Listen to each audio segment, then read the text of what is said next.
போக்கிரி படத்துல வடிவேலு குங்ஃபு மாஸ்டர்னு சொல்லி ஊரை ஏமாத்தின்னு இருப்பாரு. அப்போ ஒரு சின்ன பையன் 3 வருஷமா பில்டப் தான் கொடுக்குறாரு, உன்னத்தையும் உடைக்க மாட்டேங்குது. அந்த மாதிரி தான் இந்த விஜயம். கட்சி ஆரம்பிச்சு 3 வருஷம் ஆயிடுச்சு, ஆனா இப்ப வரையும் ஒண்ணுமே பண்ணல.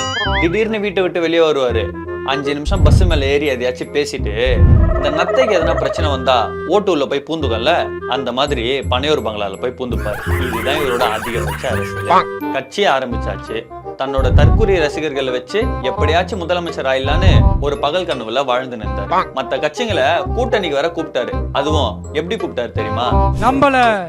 நம்ம செயல்பாட்டை நம்பி நம்மளோட சில பேர் வரலாம் இல்லையா, அதுக்கான அரசியல் சூழல் உருவாகலாம் இல்லையா. இவ்வளவு நெக்கலா கூப்பிட்டா யார் வருவா? அவன் கட்சி ஆரம்பிச்சு கொள்கை பேசி மக்களுக்காக போராடி ஜெயிலுக்கெல்லாம் போய் கட்சி நடத்துறான். ஆனா இவரு ஒரு தற்கூரி கூட்டத்தை வச்சுக்கின்னு மற்ற கட்சியெல்லாம் நெக்கலா கூட்டணி கூப்பிட்டாரு. திருமா கிட்ட பேச்சு போட்டு பார்த்தாரு, திருமா வரல.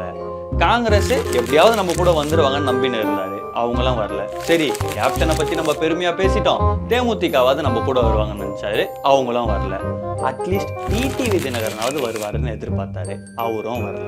இப்படி இந்த கட்சி கூட்டணிக்கு வந்துடும், அந்த கட்சி கூட்டணிக்கு வந்துடும் காத்திருந்து எளவு காத்த கிளி மாதிரி ஆயிட்டாரு நம்ம விஜய் சார். கடைசியில அவருக்கு மிஞ்சினது என்ன தெரியுமா?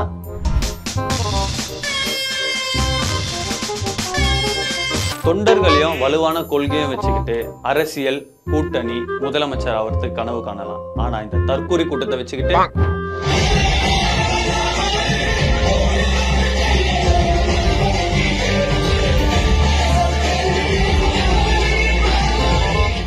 விஜய் சார், உங்களுக்கு கூட்டணி தானே வேணும்.